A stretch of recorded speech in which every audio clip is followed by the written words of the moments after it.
अॼु अॼु cell wall start कंदासीं। सेल वाल आहे छा असल में, ऐं सेल वाल जा कम कहिड़ा आहिनि।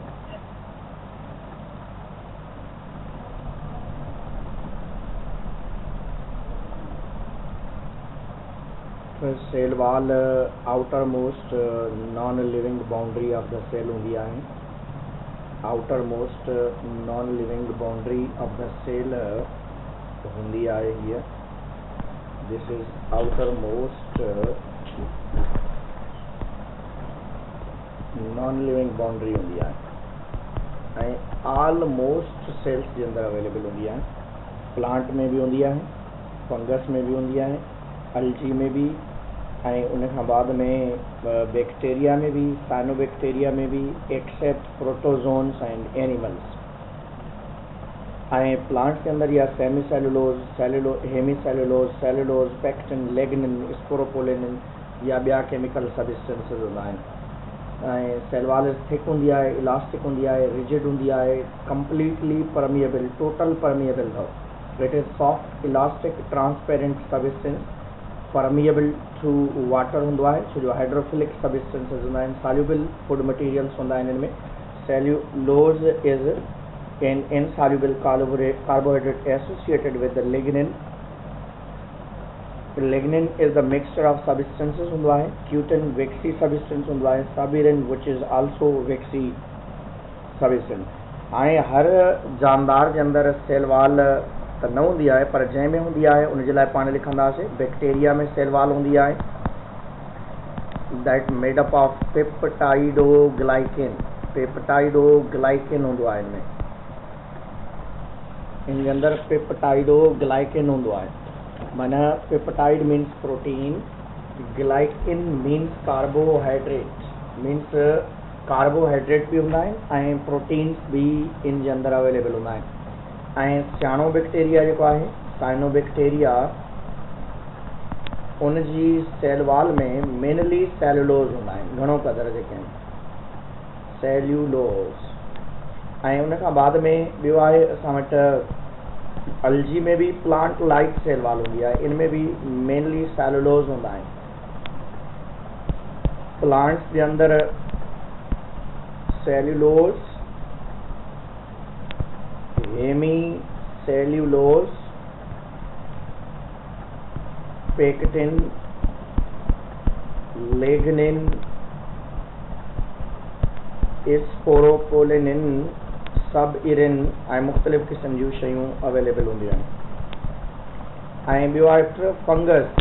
फंगस जी सेल वॉल चिटन या काइटन जी ठहियल हूंदी आहे, जंहिंखे पाण चिटन चवंदा आहियूं या काइटन जो नालो ॾींदा आहियूं। फंगस जी सेल वॉल चिटन या काइटन जी ठहियल हूंदी आहे। फंगल सेल वॉल चिटन या काइटन जी फॉर्म्ड हूंदी आहे।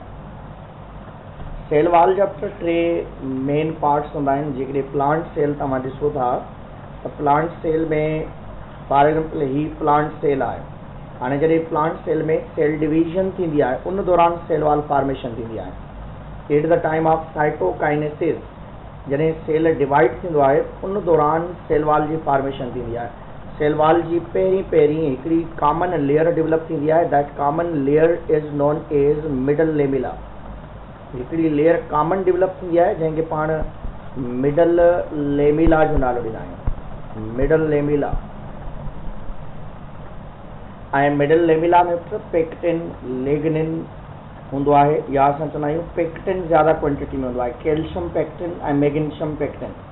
ऐं इन जे लाइ पाण चवंदा आहियूं त ही स्ट्रक्चर जेका मिडल लेमिला आहे, मिडल लेमिला जेकॾहिं पाण ॾिसूं त इन में पेक्टिन हूंदो आहे, पेक्टेस। पेक्टिन भी कहिड़ो हूंदो आहे, कैल्शियम पेक्टिन, या उन खां बाद में मैग्नीशियम पेक्टिन हूंदो आहे। कैल्शियम पेक्टिन हूंदो आहे या मैग्नीशियम पेक्टिन हूंदो आहे। कैल्शियम पेक्टिन भी थी सघे थो, मैग्नीशियम पेक्टिन भी। This is non age cementing layer. This is non age cementing layer. माना ॿ सेल खे पाण में जोड़े थी पई, तंहिंजे करे पाण चऊं था this is a common layer in between two cells या इन बिटवीन सेल्स, सेल्स जे विच में जेका कॉमन लेयर आहे, सेल जे विच में सेल जे विच में कॉमन लेयर हूंदी आहे, उन कॉमन लेयर खे पाण मिडल लेमिला जो नालो ॾींदा आहियूं। This is a middle lamella.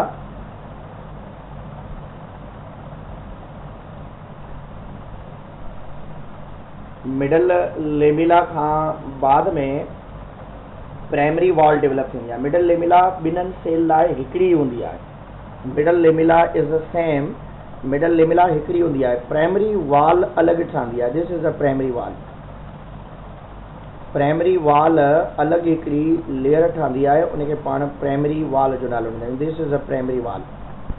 पहिरें मिडल लेमिला ठहंदी, पोइ बाद में प्राइमरी वॉल ठहंदी, ऐं primary wall after the middle lamella ठहंदी आहे। ऐं प्राइमरी वॉल खां बाद में ॿी लेयर जेका डेवलप थिए थी, उनखे पाण सेकेंडरी वॉल चवंदा। This is a secondary wall. This is known as a secondary wall. Middle lamella, primary wall, secondary wall collectively known as a cell wall. इन्हनि टिनि लेयर्स खे जेकॾहिं पाण मिलाए करे नालो ॾियणु चाहियूं त हिन खे पाण चवंदा त this is a cell wall. Cell wall is the combination of three layers. One is the middle lamella cementing layer. Other is a separate first layer that's known as the primary wall, secondary wall. ऐं उन खां बाद में next अंदर ई अंदर जेका आहे हिकिड़ी स्ट्रक्चर अवेलेबल आहे जंहिंखे पाण सेल मेम्ब्रेन चवंदा। This is a cell membrane. हाणे ईअं ई सेम तरीक़े सां हिन सेल जे लाइ बि पहिरें प्राइमरी वॉल ठहंदी ऐं उन खां बाद में सेकेंडरी वॉल जी फॉर्मेशन थींदी ऐं उन खां बाद में जेका नेक्स्ट सेल मेम्ब्रेन जी अवेलेबिलिटी आहे। माना सेल वॉल, सेल मेम्ब्रेन ॿई गॾु हूंदा आहिनि, पर सेल वॉल जूं 3 लेयर्स हूंदियूं आहिनि। पहिरीं middle lamella, first one is a middle lamella, second one is a primary wall and third one is the secondary wall हूंदी आहे। हिन 3 लेयर्स आहिनि। One is the primary wall, middle lamella, primary wall, secondary wall, 3 main layers available आहिनि। इनखे जेकॾहिं पाण मिटायूंसि इनखे त जेका प्राइमरी वॉल आहे, this is the first separate layer of the cell wall. Cell wall जी पहिरीं जेका सेपरेट लेयर थिए थी, छो जो middle lamella is the common layer in between two cells. Primary wall जेकॾहिं पाण ॾिसंदासीं, इनमें 25% सेलुलोज ऐं 50% हेमीसेलुलोज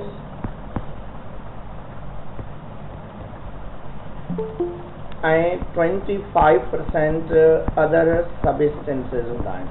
ऐं उन अदर सबस्टेंस में गमी सबस्टेंसेस हूंदा आहिनि जेके उनखे जोड़ण लाइ हूंदा आहिनि, जेके उनखे अटैच करण जे लाइ हूंदा आहिनि। 25 ऐं प्राइमरी वॉल सेकेंडरी वॉल जे कंपैरिजन में इलास्टिक हूंदी आहे, थिन हूंदी आहे ऐं प्रेजेंट हूंदी आहे after the middle lamella. Middle lamella खां बाद में इन जी प्रेजेंस हूंदी आहे। मिडल लेमिला खां बाद में इन जी प्रेजेंस हूंदी आहे ऐं हीअ लेयर जेका आहे तमामु इलास्टिक हूंदी आहे, थिन हूंदी आहे ऐं ज़्यादातर cellulose. This is the second layer. Third one is known as a secondary wall. Secondary wall present in between the primary wall and cell membrane. Primary wall ऐं सेल मेम्ब्रेन जे विच में जेका लेयर थिए थी उनखे पाण सेकेंडरी वॉल चवंदा। दिस इज़ रिजिड, तमामु घणी रिजिड हूंदी आहे ऐं हीअ नॉन इलास्टिक हूंदी आहे ऐं present in outside the in या present outside the cell membrane हूंदी आहे ऐं इन में ज़्यादातर क्वांटिटी सेल्यूलोज जी हूंदी आहे। Mainly that is the cellulose. त कुझु सेल अहिड़ा हूंदा आहिनि जंहिंमें सिर्फ़ु प्राइमरी वॉल ऐं मिडल लेमिला हूंदी आहे, सेकेंडरी वॉल हूंदी न आहे। ऐं उहे कहिड़ा सेल आहिनि? ब्रायोफाइटा प्लांट जी बॉडी जा सेल। ब्रायोफाइटा जेके प्लांट्स आहिनि उन्हनि में पैरेंकाइमा सेल्स हूंदा आहिनि। They only possess the primary wall. They do not develop the secondary wall. Bryophytes की जेका पूरी बॉडी आहे उनमें या जेके पैरेनकाइमा वारा सेल हूंदा आहिनि almost they develop just the primary wall. तंहिंजे करे असां चवंदा आहियूं त जेके बि ब्रायोफाइट्स आहिनि they only possesses the primary valve, secondary valve is absent in these organisms. ऐं इन खे जेकॾहिं तव्हां ॾिसंदव तव्हां इनखे आइडेंटिफाई कंदव। सभ खां पहिरीं लेयर जेका आहे फर्स्ट वन जेका सेल मेम्ब्रेन खां ॿाहिरियां अवेलेबल आहे। हिते जेकॾहिं ॾियणु चाहियो त पहिरें सेल मेम्ब्रेन जो नालो लिखंदव। For example this is a cell membrane, त जीअं तव्हां आइडेंटिफाई करे सघो। सभ खां पहिरें सेल मेम्ब्रेन हूंदी। सेल मेम्ब्रेन खां बाद में सेकेंडरी वाल हूंदी ऐं बाद में प्राइमरी वाल हूंदी ऐं बाद में मिडल लेमिला हूंदी। तव्हां हीअ चई सघो था दिस इज मिडल लेमिला ऐं उन खां बाद में this is a primary wall and this one is the secondary wall. ऐं क्वेश्चन ईंदो अथव इन जी लेयर जी अरेंजमेंट कीअं आहे। सभ खां पहिरें मिडल लेमिला, प्राइमरी वाल, सेकेंडरी वाल हूंदो आहे। अरेंजमेंट खे तव्हां जेकॾहिं आइडेंटिफाई कयो त सभ खां पहिरें मिडल लेमिला, पोइ प्राइमरी वाल, पोइ सेकेंडरी वाल। हाणे इन्हनि टिनि लेयर्स खे मिलाए करे पाण नालो ॾींदा आहियूं त दिस इज़ द सेल वाल। ऐं सेल वाल में पार्टीशन्स या नंढड़ा नंढड़ा पोर्स बि हूंदा आहिनि। सेल वाल में नंढड़ा पोर्स बि हूंदा आहिनि। ईअं सेल वाल में नॉन डिपॉजिटेड रीजन्स हूंदा आहिनि ईअं, ऐं इन्हनि नॉन डिपॉजिटेड रीजन्स खे पाण नालो ॾींदा आहियूं प्लाज़्मोडेस्मेटा। प्लाज़्मोडेस्मेटा दोबारा सम्झी वेंदो। सेल वाल में नॉन डिपॉजिटेड पोर्स हूंदा आहिनि जेके हिकिड़े सेल जो मटीरियल ॿिए सेल ताईं खणी वेंदा आहिनि। माना हिन मटीरियल हितां ईंदा आहिनि। हाणे हिते जेको ही नॉन डिपॉजिटेड पोर्स आहिनि, इन्हनि नॉन डिपॉजिटेड पोर्स खे पाण नालो ॾींदा आहियूं प्लाज़्मोडेस्मेटा। प्लाज़्मोडेस्मेटा छा आहिनि? That are the non deposited regions in the cell wall. Cell wall जे अंदरि जेके नॉन डिपॉजिटेड रीजन्स आहिनि उनखे पाण प्लाज़्मोडेस्मेटा चवंदा।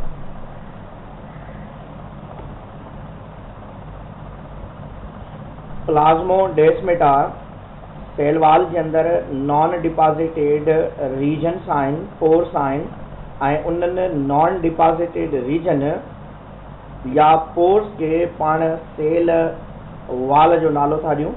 ऐं सेल वाल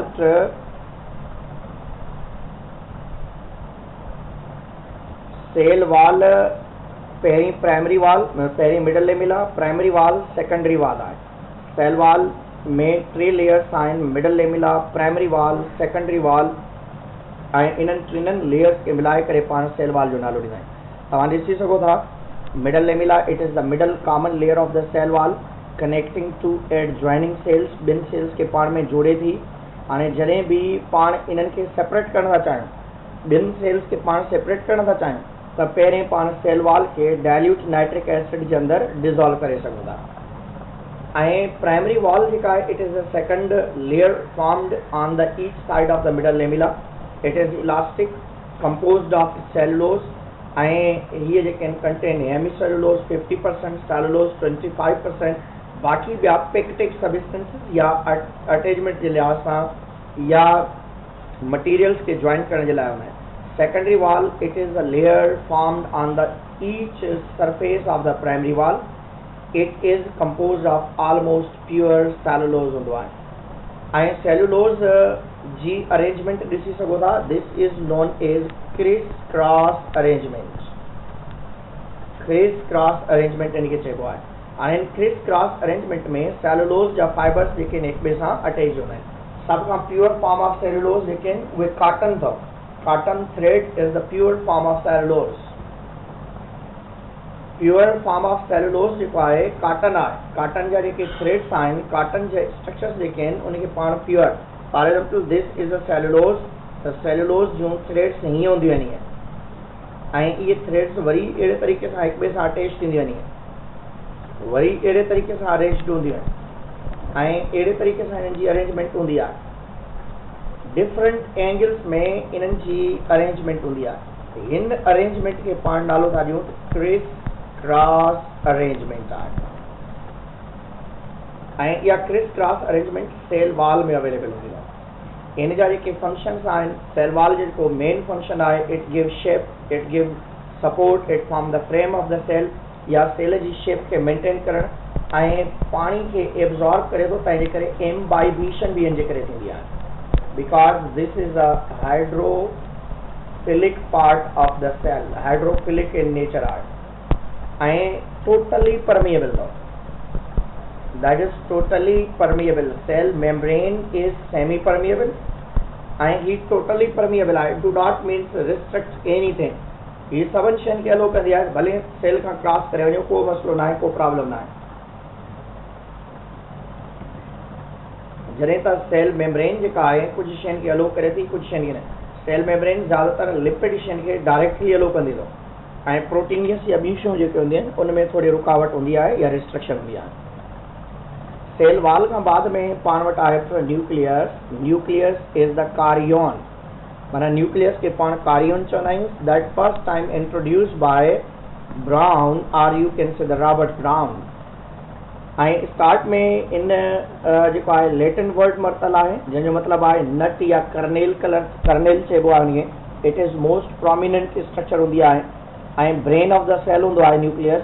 ऐं बग़ैर न्यूक्लियस जे को भी यूकारियोटिक सेल लॉन्ग टाइम ताईं अवेलेबल न हूंदो या सर्वाइव न करे सघंदो आहे, एक्सेप्ट जीअं पाण वटि आरबीसीज़ आहिनि। आरबीसीज़ जे अंदरि न्यूक्लियस न हूंदो आहे। तमामु सेल्स में न्यूक्लियस पायो वेंदो आहे, पर फॉर एग्जाम्पल ही असां वटि एनिमल सेल आहे त न्यूक्लियस सेंटर में हूंदो आहे। जेकॾहिं प्लांट सेल आहे त न्यूक्लियस हिकिड़े पासे या कोने ते हूंदो आहे। This is known as peripheral region. Plant cell में न्यूक्लियस पेरिफेरल रीजन ते हूंदो आहे because they possess large nucleus vacuole, that's why large vacuole हुअण जे करे न्यूक्लियस पासे ते हूंदो आहे।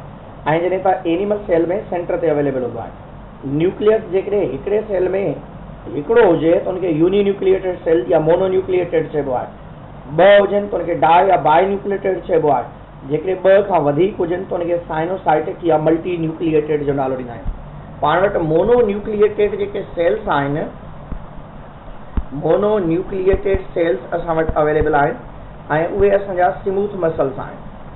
Smooth muscles have the uninucleated cell या मोनोन्यूक्लिएटेड सेल्स हूंदा आहिनि। ऐं उन खां बाद में डाई या बाई न्यूक्लिएटेड सेल्स जेके आहिनि उहे आहिनि असांजा कार्डियक मसल्स। कार्डियक मसल्स में ॿ न्यूक्लियस बि हूंदा आहिनि ऐं हिकिड़ो बि हूंदो आहे। तंहिंजे करे कार्डियक मसल्स यूनिन्यूक्लिएटेड या मोनोन्यूक्लिएटेड बि हूंदा आहिनि, बाई न्यूक्लिएटेड सेल्स बि हूंदा आहिनि। ऐं ॿिया हूंदा आहिनि पाण वटि multinucleated sales.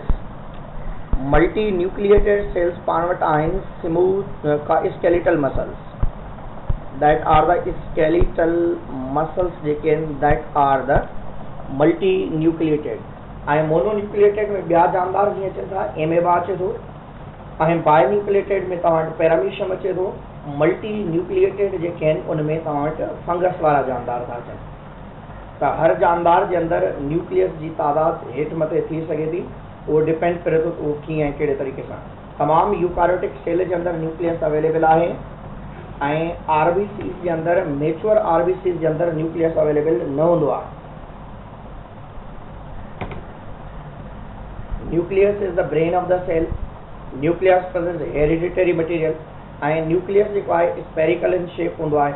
Nucleus covered by membrane हूंदो अथव, उन ते बि पाण चऊं था त उहे कीअं कहिड़े तरीक़े सां हूंदा आहिनि। न्यूक्लियस जेकॾहिं पाण ॾिस सघंदासीं, centrally nucleus possess membrane, that's known as nuclear membrane.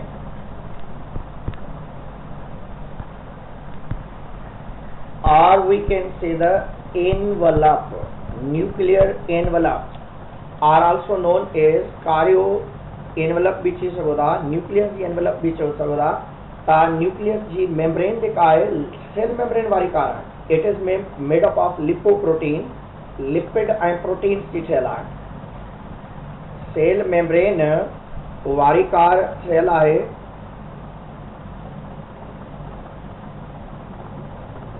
त सेल मेम्ब्रेन न्यूक्लियर मेम्ब्रेन जेका आहे उहा एनवलप्ड आहे।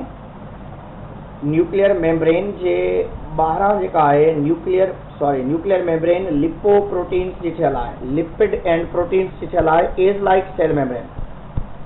लिपोप्रोटीन्स जी थियल आहे एज लाइक सेल मेम्ब्रेन ऐं इन जी अरेंजमेंट डबल मेम्ब्रेनियस अथव।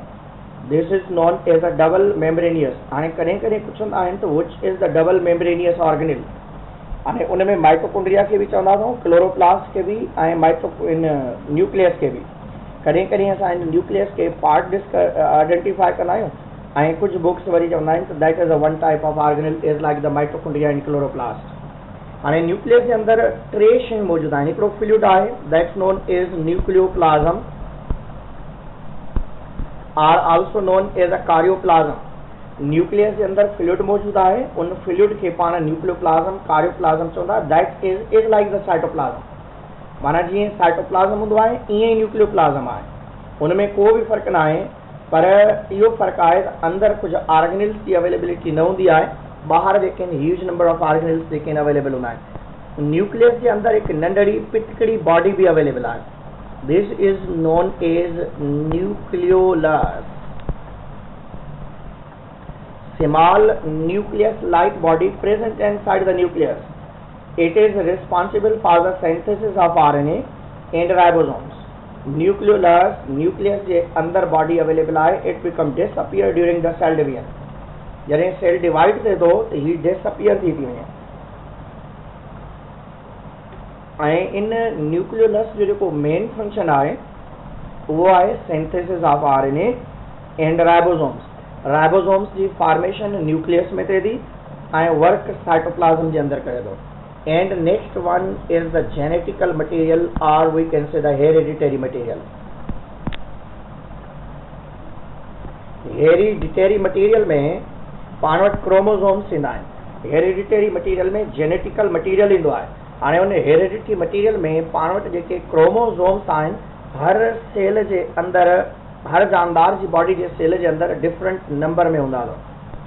जीअं पाण वटि बैक्टीरिया आहे त दैट आर द हेप्लॉइड्स। बैक्टीरिया में हिकिड़ो हूंदो आहे, other one is the Penicillium notatum, उन में ॿ हूंदा आहिनि। ऐं अहिड़े तरीक़े सां पाण वटि फ्रूट फ्लाई आहे त उन में 8 हूंदा आहिनि। ऐं अहिड़े तरीक़े सां पाण वटि कार्न मकई आहे, उन में 20 हूंदा आहिनि। फ्रॉग आहे, उन जे अंदरि 26 हूंदा आहिनि।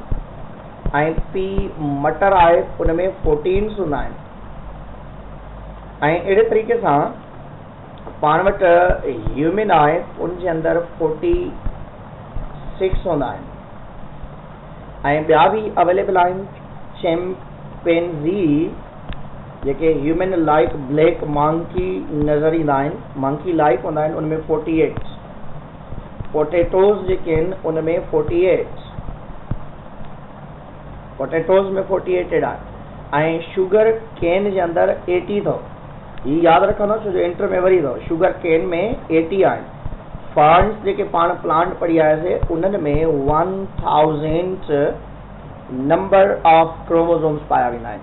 उहा हर सेल जे अंदरि, हर जानदार जी बॉडी जे अंदरि जेके आहिनि अलॻि अलॻि जेके आहिनि नंबर ऑफ क्रोमोसोम्स अवेलेबल हूंदा आहिनि। हाणे नंबर ऑफ क्रोमोसोम्स जे लिहाज़ सां पाण जेकॾहिं ॾिसंदासीं त क्रोमोसोम्स जेके आहिनि आर थ्रेड लाइक हूंदा आहिनि, लोकेटेड इनसाइड द न्यूक्लियस हूंदा आहिनि ऐं हेरिडिटरी मटीरियल हूंदा आहिनि। And it possess the genes, उनजे मथां जीन्स हूंदा आहिनि, हेरिडिटरी इंफॉर्मेशन रखियल हूंदी आहे। ऐं क्रोमोसोम्स में 60% प्रोटीन हूंदो आहे ऐं 40% DNA अवेलेबल हूंदो आहे ऐं 5 to 10% जेको आहे RNA जे लाइ चयो वेंदो आहे। पर प्रोटीन्स जेके आहिनि, हिस्टोन प्रोटीन्स जेके आहिनि कॉमनली हिते अवेलेबल हूंदा आहिनि। हाणे क्रोमोसोम्स जी जेकॾहिं पाण शेप ॾिसंदासीं, हिकिड़ा क्रोमोसोम हूंदा आहिनि मेटासेंट्रिक, ॿिया हूंदा आहिनि सब मेटासेंट्रिक। ऐं मेटासेंट्रिक ऐं सब मेटासेंट्रिक खे जेकॾहिं ॾिसंदव, मेटासेंट्रिक में ॿई आर्म्स इक्वल हूंदियूं आहिनि। or you can say in this way V shape structure भी ठाहे सघो था. This is known as metacentric condition. सब मेटासेंट्रिक में छा हूंदो आहे, हिकिड़ो क्रोमेटिड वॾो हूंदो आहे ईअं ऐं ॿी क्रोमेटिड जी साइज़ नंढड़ी हूंदी आहे. पोइ तव्हां इनखे इन शेप में शो करे सघो था या अहिड़े तरीक़े सां बि शो करे सघो था. इनखे पाण नालो ॾींदा आहियूं सब metacentric. One is the metacentric and other one is known as a sub-metacentric चइबो आहे. ऐं टीलोसेंट्रिक ऐं एक्रोसेंट्रिक भी तव्हां ॾिसी सघो था. एक्रोसेंट्रिक में सब टीलोसेंट्रिक में छा हूंदो आहे त क्रोमेटिड्स जेके आहिनि स्ट्रेट हूंदा आहिनि. इन में हिकिड़ी क्रोमेटिड नंढी ऐं ॿी क्रोमेटिड वॾी हूंदी आहे. दिस इज़ अ सब टीलोसेंट्रिक. ऐं हिन में छा हूंदो आहे ended with the centromere. This is known as a telocentric. ऐं ही शेप इनके पाण मेटासेंट्रिक चवंदा, इनके पाण सब मेटासेंट्रिक चवंदा ऐं हिनके सब टीलोसेंट्रिक ऐं इनके टीलोसेंट्रिक चइबो आहे. सब टीलोसेंट्रिक आल्सो नोन एज अ एक्रोसेंट्रिक भी चइबो आहे. सब telocentric it is a rod like हूंदा आहिनि chromosome with small and large chromatid हुंदी आहे. In this type chromosome centromere is located at the end. त अहिड़े तरीक़े सां क्रोमोसोम्स जेके आहिनि पाण वटि डिफरेंट शेप्स में डिफरेंट स्ट्रक्चर्स में मिलंदा आहिनि ऐं उन्हनि खे तव्हांजे क्रोमोसोम्स न्यूक्लियस जे अंदरि थ्रेड लाइक हूंदा अथव. जॾहिं क्रोमोसोम्स थ्रेड लाइक हूंदा आहिनि त उनजे लाइ जेके आहिनि क्रोमोसोम्स जेके आहिनि जॾहिं थ्रेड लाइक हूंदा आहिनि त उन्हनि खे पाण नालो ॾेई रहिया आहिनि त हेरिडिटरी मटीरियल आहिनि. पोइ जॾहिं हू खुलंदा आहिनि त उनजे लाइ पाण क्रोमोनेमा जो वर्ड यूज़ कंदा आहियूं. Thread like chromosomes. हाणे जॾहिं इहे खुली करे प्रॉपरली स्ट्रक्चर ठाहींदा आहिनि त that's known as chromosomes. Thread like thin chromosomes माना जॾहिं सेल डिवीजन दौरान न्यूक्लियस मां क्रोमोसोम्स खुलंदा आहिनि उहे थ्रेड लाइक हूंदा आहिनि. उन्हनि खे क्रोमोनेमा या क्रोमोनेमा सिंगुलर खे क्रोमोनेमेटा जो बि नालो ॾिबो आहे. थिन क्रोमोसोम्स हूंदा आहिनि ऐं उन्हनि जे लाइ पाण वर्ड यूज़ कंदा आहियूं दैट आर द क्रोमोसोम्स. हाणे थिन क्रोमोसोम्स जी जेका स्ट्रक्चर आहे थिन स्ट्रक्चर हूंदी आहे. थिन क्रोमोसोम्स जी स्ट्रक्चर हूंदी आहे थिन स्ट्रक्चर हूंदी आहे कॉमनली इन में उनखे पाण क्रोमोनेमा जो नालो ॾींदा आहियूं.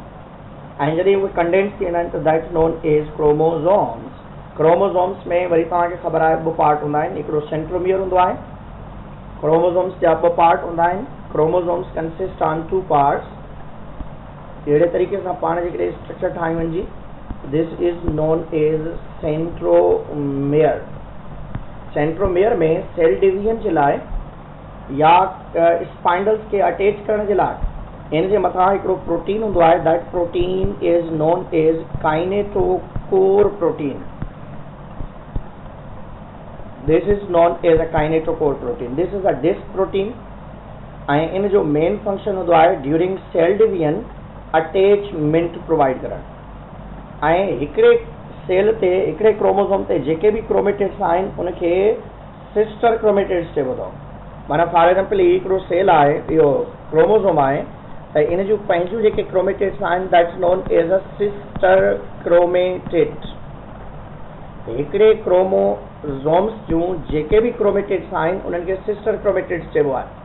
पर जेकॾहिं तव्हां अहिड़े तरीक़े सां ॿ क्रोमोसोम्स खणंदा हीअ जेके ॿ अलॻि क्रोमोसोम्स क्रोमेटिड्स आहिनि that known as a non-sister chromatids. हिकिड़े क्रोमोसोम जूं पंहिंजूं जेके क्रोमेटिड्स आहिनि दैट आर द सिस्टर. ॿ अलॻि क्रोमोसोम्स आहिनि उन जूं क्रोमेटिड्स जेकॾहिं तव्हां खणंदव त उनखे नॉन सिस्टर क्रोमेटिड्स जो नालो ॾिबो आहे. ऐं हिकिड़े क्रोमोसोम ते जेकॾहिं हिकिड़ी साइड ते हिकिड़ी कंडीशन आहे उनखे पाण मोनोवेलेंट चवंदा आहियूं या मोनार्ड जो नालो ॾींदा आहियूं. This is a Monod shape. ऐं जेकॾहिं हिकिड़ी साइड ते ॿ क्रोमोसोम्स आहिनि क्रोमेटिड्स आहिनि उनखे डायाड चइबो अथव. माना जेकॾहिं क्रोमोसोम्स ते हिकिड़ी साइड ते ॿ क्रोमेटिड्स अवेलेबल आहिनि या 4 क्रोमेटिड वारी जेका स्ट्रक्चर हूंदी आहे उनखे डायड चइबो आहे ऐं टोटल 2 क्रोमेटिड वारी जेका स्ट्रक्चर हूंदी आहे उनखे पाण मोनाड जो नालो ॾींदा आहियूं। इन खां बाद में पाण ईंदासीं साइटोप्लाज़मिक ऑर्गेनिल्स जी तरफ़ ऐं उनमें नंबर ऑफ ऑर्गेनिल्स आहिनि। एंडोप्लाज़्म रेटिकुलम आहे, माइटोकॉन्ड्रिया आहे, गोल्जी बॉडीज़ आहिनि, लाइसोसोम्स आहिनि, पैराक्सिसोम्स आहिनि, प्लास्टिड्स आहिनि, गिल ऑक्सीजोम्स आहिनि। These all are known as bounded organelles. Endoplasm reticulum, mitochondria, Golgi bodies, lysosome, plastids, peroxisome, gill oxysome, that all are only and only present in eukaryotic cell. None is present in prokaryotic cell. ये तमाम जा तमाम organelles eukaryotic sale में present हूंदा आहिनि, कंहिं बि प्रोकारियोटिक sale में इहे प्रेजेंट न हूंदा आहिनि। ऐं जॾहिं त ही असांखे यूकारियोटिक ऐं प्रोकारियोटिक ॿिन्हिनि में मिली सघनि था, because that are non membranous. Non membranous organelle जेके आहिनि उहे यूकारियोटिक सेल में बि थी सघनि था, प्रोकारियोटिक में बि थी सघनि था, पर बाउंडेड ऑर्गेनिल्स जेके आहिनि only and only present in the eukaryotes while absent in the prokaryotes. हाणे नॉन मेम्ब्रेनियस में पाण वटि राइबोसोम्स आहिनि, सेंट्रियोल्स आहिनि, वैक्यूल अवेलेबल आहिनि। हाणे हिकिड़ी ॿी शइ निकित त साइटोप्लाज़म खे जेकॾहिं तव्हां स्टडी कंदो, साइटोप्लाज़म कंसिस्ट ऑन 3 पार्ट्स। 3 शयूं हूंदियूं आहिनि साइटोप्लाज़म में। हिकिड़ा हूंदा आहिनि ऑर्गेनिल्स जेके पाण पढ़ंदासीं, ऐं ॿियो हूंदो आहे साइटोसोल, ऐं टी शइ हूंदी आहे cytoskeleton. These are 3 main things. पहिरियों सभ खां पहिरियों आहे ऑर्गेनिल्स ऐं ॿियो आहे साइटोसोल। साइटोसोल लिक्विड खे चइबो आहे। साइटोप्लाज़म जे अंदरि जेको लिक्विड फॉर्म में मटीरियल अवेलेबल आहे that possess round about 60 to 70% water ऐं ॿिया डिज़ॉल्व्ड मिनरल्स, साल्ट्स ऐं ॿियूं जेके बि शयूं पाण खाऊं था पीऊं था उहे साइटोसोल जे अंदरि अवेलेबल हूंदियूं आहिनि। ऐं ऑर्गेनिल्स जेके आहिनि फंक्शनल बॉडीज़। जी जी आवाज़ अचे पियो मुंहिंजो? गर्ल्स तव्हांखे मुंहिंजो आवाज़ अचे थो?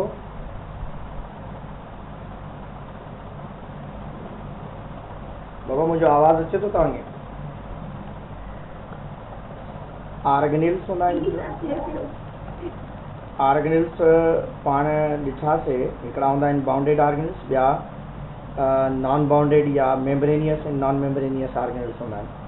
साइटोसोल में उहे तमामु लिक्विड्स हूंदा आहिनि, फ्लूइड हूंदो आहे, पाणी हूंदो आहे उनजे अंदरि ऐं डिज़ॉल्व्ड मटीरियल्स उन जे अंदरि पाया वेंदा आहिनि। जी बाबा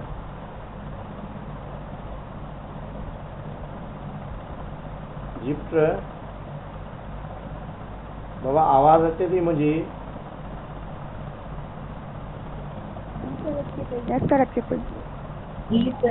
ठीकु आहे, आवाज़ अचे थी, कंटिन्यू रखूं न।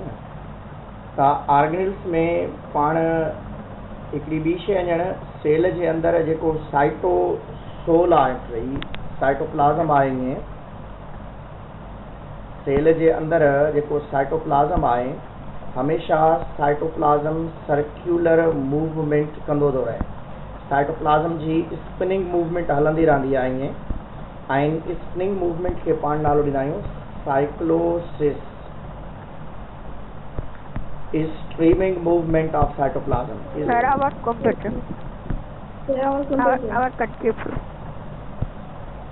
Streaming movement of cytoplasm हाणे अचे थो। साइटोप्लाज़म जो जेको स्ट्रीमिंग मूवमेंट आहे त मोबाइल ते कनेक्ट कयो आहे त एंडो जी बाबा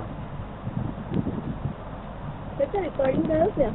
जी रिकॉर्डिंग क्या पे बिल्कुल रिकॉर्डिंग बिल्कुल क्या पे endoplasm reticulum. Endo means inside, plasm means cytoplasm, reticulus means net life. Endoplasm reticulum is the network of elaborate and perforated membranes सां ठहियल हूंदो आहे जंहिंजे मथां राइबोसोम्स मौजूदु हूंदा आहिनि या स्मूथ बि हूंदो आहे। Endoplasm reticulum, endo means inside, plasm means cytoplasm, reticulus जो मतलब है नेट लाइक ॼारी नुमा। इहो पहिरीं मरतबा जॉर्ज पैलेज 1950s में इनके ऑब्जर्व कियो सेल जे अंदर इंट्रासेलुलर वेव या नेटवर्क लाइक स्ट्रक्चर के।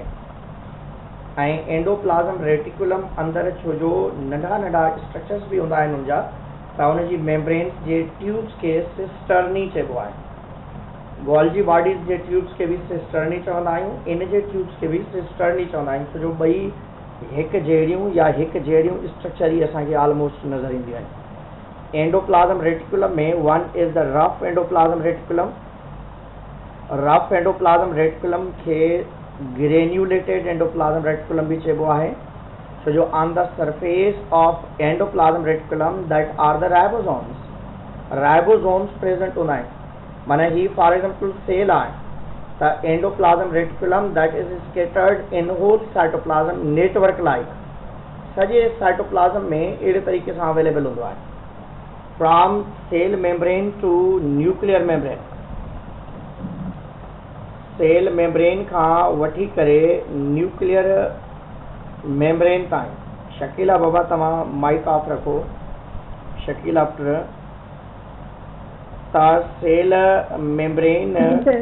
सेल मेम्ब्रेन खां वठी करे न्यूक्लियर मेम्ब्रेन ताईं पर सॼी स्ट्रक्चर में ही फैलियल हूंदो आहे एंडोप्लाज़म रेटिकुलम खे ER बि चइबो आहे। एंडोप्लाज़म रेटिकुलम खे ER एंडोप्लाज़म रेटिकुलम चइबो आहे। हाणे एंडोप्लाज़म रेटिकुलम जी सरफेस ते किथे राइबोसोम्स लॻल हूंदा आहिनि ऐं किथे न हूंदा आहिनि। माना अहिड़ो पार्ट जिते राइबोसोम्स अवेलेबल आहिनि उनखे RER चवंदा आहियूं, रफ एंडोप्लाज़म रेटिकुलम चवंदा आहियूं या ग्रेन्यूलेटेड एंडोप्लाज़म रेटिकुलम चवंदा आहियूं। ऐं ॿियो जेको आहे उनजे लाइ स्मूथ ER या चई सघो था SER जो नालो ॾिबो। The real function of endoplasm reticulum perform by smooth endoplasm reticulum. Rough endoplasm reticulum जे सरफेस ते राइबोसोम्स लॻल हूंदा आहिनि। राइबोसोम्स के प्रोटीन फैक्ट्री चइबो आहे, उनखे लॻाइण जे लाइ, उनजे कम या फंक्शन्स खे एक्टिविटीज़ करण जे लाइ स्पेशली रफ एंडोप्लाज़म रेटिकुलम उनखे स्पेस प्रोवाइड करे थो। स्मूथ एंडोप्लाज़म रेटिकुलम जा इलाही फंक्शन्स आहिनि। रफ एंडोप्लाज़म रेटिकुलम जो मेन फंक्शन आहे इट प्रोवाइड सरफेस या site to the ribosomes for the attachment. ऐं राइबोसोम्स जो main function you know very well that is protein synthesis. ऐं राइबोसोम्स हिन जगह ते छो जो जाम सारा हिते गॾु लॻल आहिनि तंहिंजे करे हिकिड़ो ई mRNA सॼनि राइबोसोम्स मां गुज़री सघे थो। हिकिड़ो ई mRNA माना फॉर एग्जाम्पल हीअ राइबोसोम्स काफ़ी सारा राइबोसोम्स जेके आहिनि उहे गॾु हिकिड़े ई इन जे मथां लॻल आहिनि, रफ एंडोप्लाज़म रेटिकुलम जे मथां ई अटैच्ड आहिनि। त हिकिड़ो ई mRNA इन राइबोसोम मां ई गुज़रंदो, हिन मां बि गुज़रंदो, हिन मां बि।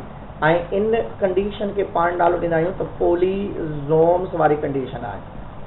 माना जॾहिं हिकिड़े माना घणनि राइबोसोम्स मां हिकिड़ो ई mRNA क्रॉस करे ऐं सॼनि खां सेम टाइप जो प्रोटीन ठाराए त अहिड़े क़िस्म जी कंडीशन खे पाण नालो ॾींदा आहियूं पोलीज़ोम्स।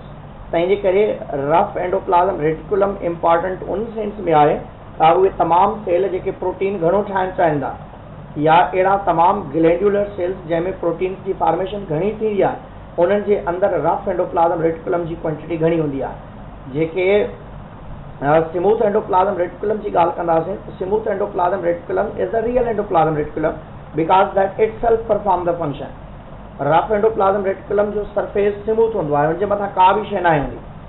माना हीउ जेको रिमेनिंग पोर्शन जेको पाण हिते ॾिसी आयासीं, माना जंहिं जगह ते राइबोसोम्स मथां लॻल हूंदा उनखे रफ चवंदो, बाक़ी जेको रिमेनिंग पोर्शन हूंदो उनखे स्मूथ एंडोप्लाज़म स्मूथ खे ग्रेन्यूलेटेड एंडोप्लाज़म रेटिकुलम भी चइबो आहे। ऐं involve in the lipid synthesis हूंदो अथव, सेल्यूलर ट्रांसपोर्ट जे फंक्शन में भी इन्वॉल्व हूंदो आहे, लिपिड सिंथेसिस भी करे थो, सिलेवरी ग्लैंड्स में हूंदो आहे, पेनक्रियास में हूंदो आहे। ऐं उन खां बाद में हीअ रफ एंडोप्लाज़म ऐं स्मूथ एंडोप्लाज़म रेटिकुलम जी भई हीअ स्मूथ एंडोप्लाज़म रेटिकुलम ॾेखारियल अथव, हीअ रफ। माना अहिड़ा सेल जेके लिपिड घणो ठाहींदा, अहिड़ा सेल जंहिंजे अंदरि लिपिड जी सिंथेसिस घणी थींदी त उन्हनि सेल्स जे अंदरि लिपिड ठहण जे लाइ स्मूथ एंडोप्लाज़म रेटिकुलम जी क्वांटिटी घणी हूंदी आहे। हाणे इन जगह ते ॾिसंदव SER जा जाम सारा फंक्शन आहिनि। हिकिड़ो फंक्शन आहे provide pathway for the transport में मदद थो करे हीअ, ऐं उन खां बाद में इंट्रा सेलुलर इंफ्रास्ट्रक्चर ठाहे थो, सेल जे अंदरि जेके पाथवेज आहिनि उनखे ठाहिण में मदद करे थो। ऐं ॿी शइ आहे it is responsible for the lipid या कोलेस्ट्रोल सिंथेसिस। ऐं ॿी हिकिड़ी मेन इम्पॉर्टेंट फंक्शन अथसि that is detoxification, removal of toxic effect of the drugs. पर ऑक्सीजोन्स आहिनि इन्हनि ॿिन्हिनि जो कमु आहे कंहिं बि ज़हरीली शइ जे ज़हरीले असर खे ख़तमु करण में ही सभ खां अॻु भरा हूंदा आहिनि। ट्रांसपोर्ट कनि था, इंफ्रास्ट्रक्चर लिपिड सिंथेसिस कंदा। डी बाबा कंहिंजी मोबाइल ऑन आहे, म्यूट रखो न कंहिंजी मोबाइल। मारवी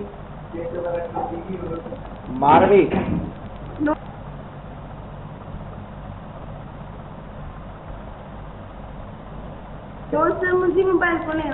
तुंहिंजी आहे, मां ॾिठो आहे न, तुंहिंजी कीअं आहे ॾिसी करे चयो आहे, जंहिंजी हूंदी उनखे चइबो न। Smooth endoplasm reticulum, transport, infrastructure, lipid synthesis, detoxification ऐं विटामिन डी जी सिंथेसिस भी करे थो in the presence of sunlight. माना कोलेस्ट्रोल सिंथेसिस करण खां बाद में जॾहिं बॉडी जे अंदरि कोलेस्ट्रोल सिंथेसिस थिए थो त सनलाइट जी प्रेजेंस में cholesterol converted into vitamin D, because cholesterol is a derivative of vitamin D. तव्हां ॾिठो हूंदो ॻोठ में माण्हू कोलेस्ट्रोल घणो खाईंदा आहिनि, मखण घणो खाईंदा आहिनि, पर उन्हनि खे कुझु बि न थींदो आहे छो जो हू सॼो ॾींहुं उस ते हलंदा आहिनि ऐं उन्हनि जो कोलेस्ट्रोल इज़ाफ़ी कोलेस्ट्रोल विटामिन डी में कन्वर्ट थी वेंदो आहे ऐं विटामिन डी मदद करे थो कैल्शियम खे स्टोर करण में बोन्स जे अंदरि।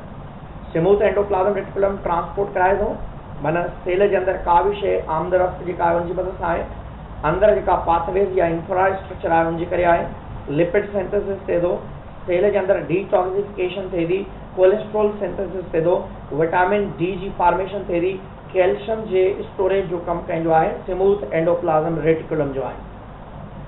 ऐं इन जा जेके स्ट्रक्चर्स हूंदा आहिनि उन्हनि खे तव्हां वेसिकल बि चई सघो था।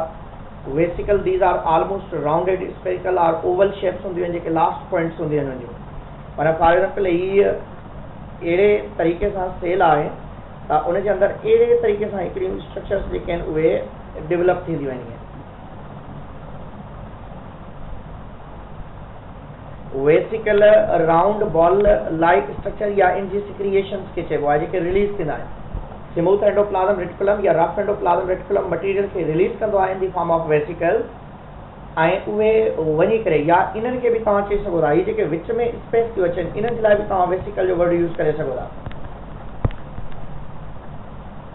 ऐं इन्हनि जो मेन फंक्शन इहो हूंदो आहे त ही मटीरियल सिंथेसाइज कंदा आहिनि, पोइ गोल्जी बॉडीज़ जे अंदरि उहो वञी करे स्टोर थींदो आहे।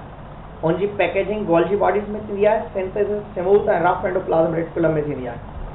ऐं हिते ॿी शइ सिस्टरनी जेके लास्ट ही ट्यूब्स आहिनि, ट्यूब्स जे लाइ पाण वर्ड यूज़ कंदा दैट इज़ सिस्टरनी जो वर्ड यूज़ थींदो आहे, सिस्टरनी। ऐं ॿिया tubules these are the irregular branching tubules हूंदियूं आहिनि या ट्यूब्स अवेलेबल हूंदा आहिनि उनमें। हाणे एंडोप्लाज्म रेटिकुलम जा जेके जर्नल फंक्शंस आहिनि, इंटरनली कोलाइडल मैट्रिक्स डेवलप करे थो, सिंथेसिस या डिलीवर्ड रेगुलेट द मटीरियल करे थो ऐं it control the synthesis of proteins and lipid करे थो, engage in the import and export या intracellular circulation of various substances करे थो ऐं genetical material pass from the nucleus to the various organelle भी इन जो ही कमु आहे। छो जो न्यूक्लियस मां RNA निकिरे थो, उन RNA खे पंहिंजे टारगेट ताईं पुॼाइण कंहिंजो कमु हूंदो आहे इन एंडोप्लाज्म रेटिकुलम जो हूंदो आहे। एंडोप्लाज्म रेटिकुलम मां अॻिते हली करे गोल्जी बॉडीज़ डेवलप थींदा आहिनि। माना गोल्जी बॉडीज़ जेको मटीरियल स्टोर कंदा आहिनि it become change into structure. माना जेका एंडोप्लाज्म रेटिकुलम मटीरियल डेवलप करे थो उहो वञी करे स्टोर थिए थो कंहिंजे अंदरि गोल्जी बॉडीज़ जे अंदरि। Golgi bodies that originated from the endoplasm reticulum that are also known as a dictyosomes इनके चइबो आहे। ऐं Golgi bodies first time observe किया कहें केमेलो गोल्जी 1898 में। ऐं Golgi apparatus are the flattened fluid filled stack containing proteins, carbohydrate, glycoproteins, enzymes जाम सारी उनके अंदर अवेलेबल होंदी आहिनि स्ट्रक्चर। फ्लैटेंड स्टेक्स हूंदा आहिनि inside the Golgi complex. These flattened bundles form the long tubular filaments हूंदा आहिनि। इन मां वैक्यूल्स भी डेवलप थींदा आहिनि, लाइसोसोम्स भी इन मां ई डेवलप थींदा आहिनि। हाणे ॾिसंदो पुट इन जी जेकॾहिं तव्हां स्ट्रक्चर ॾिसंदव, ही असां वटि गोल्जी बॉडी आहे, इन जे हिकिड़ी साइड खां मटीरियल्स स्टोर थींदा आहिनि। हाणे जहिड़ी साइड खां मटीरियल गोल्जी बॉडीज़ ॾे अची करे स्टोर थींदा आहिनि, स्मूथ एंडोप्लाज़म रेटिकुलम या रफ एंडोप्लाज़म रेटिकुलम खां अची करे मटीरियल हिते स्टोर थींदा आहिनि। त हिन टाइप हाणे अचे थो आवाज़? तव्हांजी आवाज़ कटिजे पई। हाणे भला अचे थो? सर गोल्जी बॉडीज़ जेके इन जी जेकॾहिं तव्हां स्ट्रक्चर ठाहींदव, मां फिगर ठाहियां त उहा घणी सम्झ में ईंदी तव्हांखे। त गोल्जी बॉडीज़ में स्टेक लाइक स्ट्रक्चर्स हूंदियूं आहिनि। These are the Golgi bodies. Golgi bodies जे हिकिड़ी साइड ते खाधो अची करे स्टोर थींदो आहे, by the help of endoplasm reticulum मां अची करे स्टोर थींदो आहे। उनखे नालो ॾिबो आहे सिस फेस। गोल्जी बॉडीज़ जो उहो पार्ट जहिड़ी तरफ़ खां खाधो अची करे स्टोर थिए थो, जमा थिए थो, उनखे पाण सिस फेस चवंदा आहिनि। ऐं बाद में ही गोल्जी बॉडीज़ जा पार्ट्स हितां खां टुटंदा आहिनि ऐं इहे रिलीज़ थी करे ॿाहिरि वेंदा आहिनि ऐं इन्हनि मां लाइसोसोम्स या ॿियूं स्ट्रक्चर ठहंदियूं आहिनि। हीअ अॻिते हली करे लाइसोसोम्स ठाहींदा, या उन खां बाद में इन जे अंदरि कुझु इंजाइम्स पैकेट्स जी फॉर्म में अवेलेबल हूंदा, या जेकॾहिं फूड आहे it move toward the mitochondria जी तरफ़ वेंदा। इहे रेस्पायरेशन में जेके मटीरियल्स रिक्वायर्ड आहिनि, त लाइसोसोम्स जेके आहिनि उहे बि गोल्जी बॉडीज़ मां ई ओरिजिनेट थींदा आहिनि। ऐं गोल्जी बॉडीज़ जे इन्हनि स्ट्रक्चर्स खे, जेके थई नुमा स्ट्रक्चर्स आहिनि, इनखे सिस्टरनी चइबो आहे। गोल्जी बॉडीज़ एनिमल सेल में हिकिड़ी हूंदी आहे, या हिकिड़ी स्टैक या हिकिड़ी थई हूंदी आहे अहिड़ी, ऐं प्लांट सेल जे अंदरि more than one Golgi bodies available हूंदा आहिनि। ऐं गोल्जी बॉडीज़ खे पास्ट में डिक्टायोज़ोम्स जो बि नालो ॾिनो वेंदो हुयो, पर हाणे गोल्जी बॉडीज़ बि चइबो आहे, उनखे डिक्टायोज़ोम्स जो बि नालो ॾींदा आहिनि। एनिमल सेल में हिकु गोल्जी बॉडीज़ अवेलेबल हूंदियूं आहिनि ऐं प्लांट सेल जे अंदरि more than one Golgi bodies हूंदियूं आहिनि, जॾहिं त प्रोकैरियोटिक सेल जे अंदरि इहे एब्सेंट हूंदियूं आहिनि, कंप्लीटली एब्सेंट हूंदियूं आहिनि, इन्हनि मां का बि शइ अवेलेबल न हूंदी। हाणे इन Golgi bodies following are the main functions of Golgi bodies: absorption and storage of compounds कंदा, iron आहे, copper आहे, organic compounds, lipids आहिनि या enzymes आहिनि, hormones आहिनि। they help in the synthesis of cell wall भी कंदा।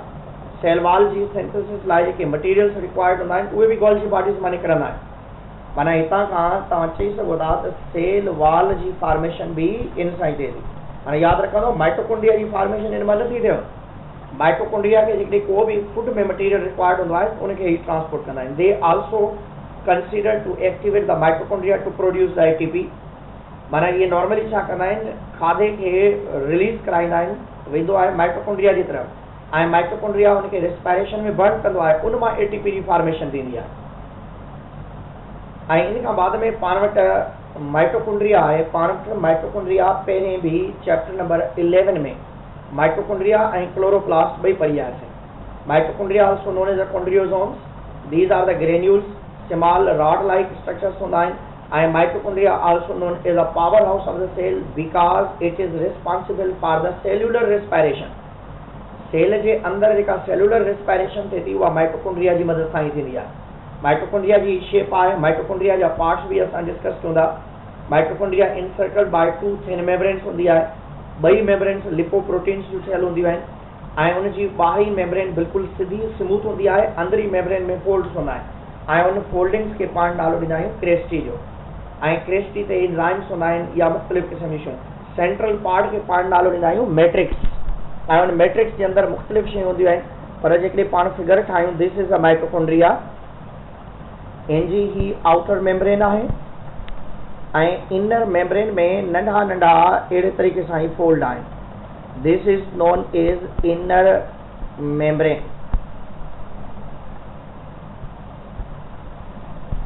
ऐं ही विच में अंदरि जेको मौजूदु आहे this is known as matrix ऐं इन्हनि फोल्डिंग्स खे पाण क्रेस्टी चवंदा।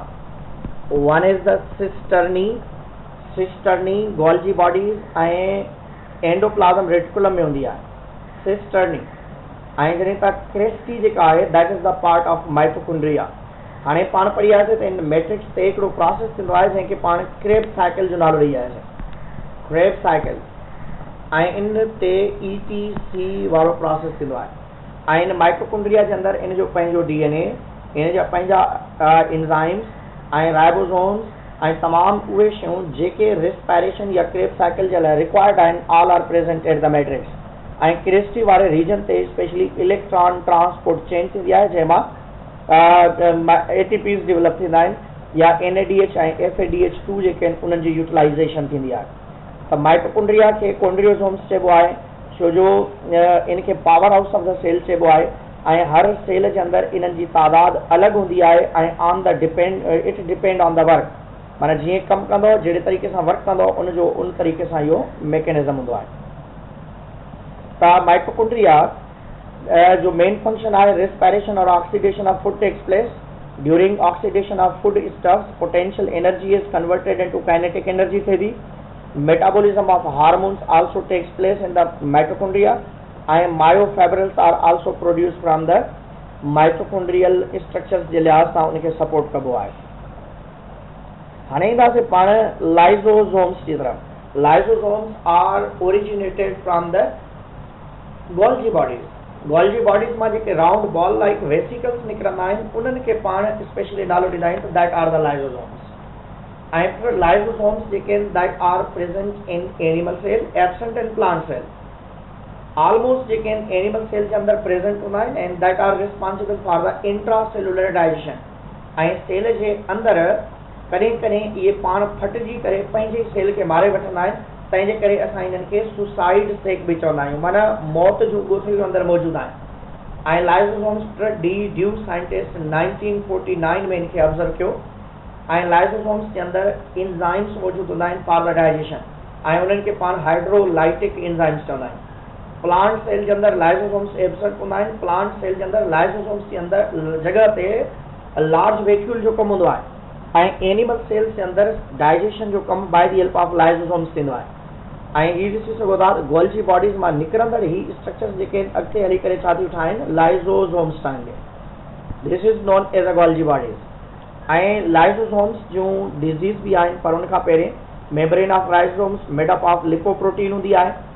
ऐं लाइसोसोम्स हिकिड़ा हूंदा आहिनि डाइजेस्टिव वैक्यूल्स हूंदा आहिनि। Lysosomes with the residual bodies are the undigested food में, जीअं पाण फेगोसाइटोसिस पढ़ंदा आहियूं।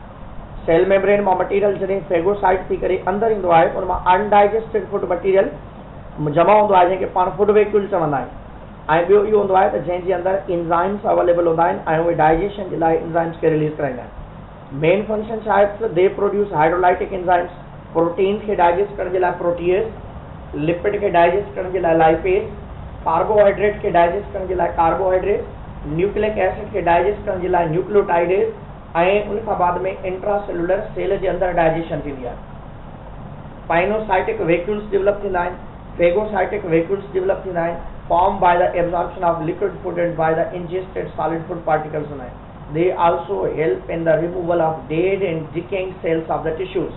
माना बॉडी के अंदरि जेकॾहिं को बि सेल डेड आहे या को भी सेल डीके आहे त उन सेल खे डिकम्पोज करणु, उनखे सुसाइड करणु, उनखे मारणु मेन कमु कंहिंजो हूंदो आहे इन लाइसोसोम्स। हाणे लाइसोसोम्स जूं कुझु प्रॉब्लम्स बि आहिनि। जेकॾहिं लाइसोसोम्स जा जेकॾहिं तव्हां ॾिसंदव त पंहिंजे बुक में डिज़ीज़ बि ॾिनल आहे। हिकिड़ी डिज़ीज़ ॾिनल आहे त टे-सेचेस जंहिंखे पाण चवंदा आहियूं। टे-सेचेस जेका डिज़ीज़ आहे इन में मेंटल रिटार्डेशन थिए थी, ज़हनी तवाज़ुन ख़राबु हूंदो आहे माण्हुनि जो, ॿारनि जो स्पेशली, ऐं उन खां बाद में ब्लाइंडनेस बि थिए थी, अंधेपन वारी कंडीशन बि हूंदी आहे हिन में। ऐं ॿी ख़तरनाक कंडीशन कहिड़ी आहे त डेथ बाय 3 years जी एज ताईं जी डेथ थी सघे थी। ऐं ॿी आहे गॉस्चर्स डिज़ीज़ जंहिंखे चवंदा आहियूं, गॉस्चर्स। इन गॉस्चर डिज़ीज़ में नॉर्मली लिवर ऐं स्प्लीन इनलार्जमेंट थींदी आहे। लिवर एंड स्प्लीन इनलार्जमेंट थींदी आहे हिन में। ऐं ॿी erosion of bone. Erosion of bones जेके आहिनि हॾियूं कमज़ोर, खुरदरियूं सॉफ्ट ऐं नरम थी पवंदियूं आहिनि, पंहिंजो पाण टुटी पवंदियूं आहिनि। ऐं इन में भी मेंटल रिटार्डेशन अथव, टिनिनि में मेंटल रिटार्डेशन आहे। टिनिनि डिजीज़ जे अंदरि मेंटल रिटार्डेशन वारी कंडीशन आहे ऐं इहा मेंटल रिटार्डेशन जेका ग्लास्टर में थिए थी उहा इनफंटाइल कंडीशन में थिए थी, माना सिर्फ़ु बलूतणे में ॿारनि जे अंदरि थिए थी, बाक़ी जेकॾहिं को वॾो माण्हू आहे उनजे अंदरि अहिड़े क़िस्म जी मेंटल रिटार्डेशन न थींदी आहे। ॿी आहे क्रेबीज़। क्रेबीज़ जेको डिसऑर्डर आहे या डिज़ीज़ आहे उनमें loss of melanin sheath, melanin sheath जेका न्यूरॉन्स में थिए थी उहा न ठहंदी आहे। इनमें भी मेंटल रिटार्डेशन थिए थी ऐं उन खां बाद में इनमें डेथ बाय 2 years जी एज ताईं डेथ थी वेंदी आहे। एसएचएस में मेंटल रिटार्डेशन, ब्लाइंडनेस ऐं डेथ बाय 3 years, या गॉस्टर में liver and spleen enlargement, erosion of bone, mental retardation but in infantile condition. इनफेंट्स ॿारनि खे चइबो आहे, नंढड़े ॿार खे खीर पियाक ॿार खे चइबो आहे। क्रेबीज़ में लॉस ऑफ मेलेनिन थिए थी, मेंटल रिटार्डेशन वारी कॉमन कंडीशन हूंदी आहे। ऐं अहिड़े तरीक़े सां पाण वटि ॿी जेका कंडीशन आहे लाइसोसोम्स खां बाद में, that are the plastids. You know very well about the plastids. Plastids जेके बिल्डर्स चइबो आहे इनखे। Plastids are the main structures that are present in plant cell, algae, plant ऐं अलजी में अथव। प्लांट्स में हूंदा आहिनि, अलजी में हूंदा आहिनि ऐं उन खां बाद में यूग्लिना में अवेलेबल आहिनि। प्लास्टिड्स जेके आहिनि ग्रीक वर्ड आहे, प्लास्टिस मीन्स बिल्डर चइबो आहे या लिविंग पिगमेंट बि चइबो आहे इनखे। लिविंग पिगमेंट्स जो भी नालो ॾींदा आहियूं। ऐं प्लास्टिड्स जेके आहिनि आर ऑफ 3 टाइप्स हूंदा आहिनि, क्रोमोप्लास्ट, क्लोरोप्लास्ट, ल्यूकोप्लास्ट हूंदा आहिनि। क्रोमोप्लास्ट जेको आहे it give green, it give different colours. Plant के जेके डिफरेंट कलर्स मिलनि था, ग्रीन कलर खां अलावा माना रेड कलर मिले थो, ब्लू कलर मिले थो, पिंक कलर मिले थो, उनजे फ्लावर के, उनजे फ्रूट्स के, उनजे सीड्स के, इवन प्लांट जे लीव्स के भी उन सां गॾु भी क्रोमोप्लास्ट जी अवेलेबिलिटी हूंदी आहे, पर थोड़ी क्वांटिटी में अवेलेबिलिटी हूंदी आहे। जीअं ज़ैंथोफिल आहे, कैरोटीन्स आहिनि या ॿिया पिगमेंट्स भी, स्पेशली क्रोमोप्लास्ट। क्रोमोप्लास्ट जो मेन फंक्शन आहे पोलिनेशन ऐं ही प्लांट जे फ्लावर्स जो कलर जॾहिं चेंज करे थो त पेटल्स जे मथां डिफरेंट टाइप जा इंसेक्ट्स अचनि था ऐं उहे इंसेक्ट्स पोलन ग्रेन्स खे खणी करे मेल पार्ट खां फीमेल पार्ट ताईं पहुचाईंदा आहिनि ऐं उन जे लाइ स्पेशली पाण वर्ड यूज़ कंदा आहियूं त दैट इज़ द पोलिनेशन। ऐं क्लोरोप्लास्ट पाण चैप्टर नंबर 11 में पढ़ी आयासीं। क्रोमोप्लास्ट डबल मेम्ब्रेनियस आहे, उन जूं 2 मेम्ब्रेन्स आहिनि क्रोमोप्लास्ट जूं, क्लोरोप्लास्ट जूं, ऐं ॿई स्मूथ आहिनि, that is double membranosus. Chloroplast and mitochondria both are known as a double membranous and both are semi autonomous in nature। Semi autonomous जो मतलब ये होंदो आहे पंहिंजे पाण ज़रूरत पवण ते डिवाइड ऐं रीडिवाइड थींदा आहिनि। इन जे अंदरि 2 स्ट्रक्चर्स आहिनि, हिकिड़ो स्ट्रोमा वारो पार्ट आहे, हिन स्ट्रोमा वारे पार्ट ते पाण पढ़ी आयासीं केल्विन साइकिल थिए थो, या उन खां बाद में तव्हां चओ पिया डार्क रिएक्शन थिए थो इनमें। ऐं जॾहिं तव्हां हिते कलर्ड स्ट्रक्चर्स अवेलेबल आहिनि, that's known as granum, singular is known as granum. ऐं ग्रेनम जे मथां हिकिड़ियूं स्ट्रक्चर्स हूंदियूं आहिनि जंहिंखे पाण थैलाक्वाइड चवंदा आहियूं, ऐं टिनि थैलाक्वाइड जे मथां लाइट रिएक्शन थिए थो। स्ट्रोमा में भी साॻी तरीक़े सां जीअं मैट्रिक्स जे अंदरि फ्लूइड मौजूदु आहे ऐं उन जे अंदरि DNA, RNA ऐं मुख़्तलिफ़ शयूं मौजूदु आहिनि, ईअं ई स्ट्रोमा में फ्लूइड आहे, इन जो पंहिंजो DNA आहे, इन जा पंहिंजा राइबोसोम्स आहिनि, इन जा पंहिंजा enzymes for the Calvin cycle या डार्क रिएक्शन जे लाइ हूंदा आहिनि। ऐं इहो प्लांट खे ग्रीन कलर ॾींदो आहे। प्लांट जो किचन आहे, फूड जी फॉर्मेशन इन में ई थींदी आहे, सिंथेसिस ऑफ ग्लूकोज इन में ई थींदो आहे, ऐं तमामु प्लांट जे ग्रीन कलर्ड पार्ट जे अंदरि क्लोरोप्लास्ट जी अवेलेबिलिटी हूंदी आहे। ऐं क्लोरोप्लास्ट फोटोसिंथेटिक पार्ट हूंदो आहे प्लांट जो ऐं ज़रूरी हूंदो आहे। ऐं ल्यूकोप्लास्ट प्लांट जे अंडरग्राउंड पार्ट्स में हूंदो आहे, that are specially present in the underground parts, specially in the roots, that are responsible for the storage of food material, खाधे के स्टोर करण जे लाइ या स्टार्च के स्टोर करण जे लाइ हूंदा आहिनि। ल्यूकोप्लास्ट में भी द ट्रेंगुलर या ट्यूबुलर हूंदा आहिनि ऐं they are found in the roots या अंडरग्राउंड स्टेम में, जंहिंखे राइज़ोम भी चइबो आहे, ऐं कॉटिलेडॉन्स के अंदरि ही अवेलेबल हूंदा आहिनि। ऐं ल्यूको वर्ड जी मीनिंग वाइट आहे but they are not white in colour, they are transparent. ऐं leucoplast how to store the food, starch granules के, प्रोटीन्स, ऑयल्स के, या अमाइलोप्लास्ट हूंदा आहिनि स्टोर द स्टार्च कंदा आहिनि, लैकोप्लास्ट हूंदा आहिनि स्टोर द ऑयल कंदा आहिनि, प्रोटोप्लास्ट हूंदा आहिनि स्टोर द प्रोटीन्स कंदा आहिनि. ऐं ॿिया हूंदा आहिनि प्रोप्लास्टिड्स, प्लांट जी चोटीअ ते, प्लांट जे न्यू ग्रोइंग पार्ट्स ते जेके नवां गोंच निकिरी रहिया हूंदा आहिनि उते ट्रांसपेरेंट उनजी टिप हूंदी आहे. उन ट्रांसपेरेंट टिप ते इमेच्योर जेके प्लास्टिड्स हूंदा आहिनि उन्हनि खे पाण प्रोप्लास्टिड्स जो नालो ॾींदा आहियूं. Immature plastids are known as proplastids. These are immature colorless plastids. So then after maturation it is converted in any type of plastids among three: chromoplast, leucoplast या chloroplast. And इनका बाद में peroxisomes आहिनि. You know very well about the peroxisomes.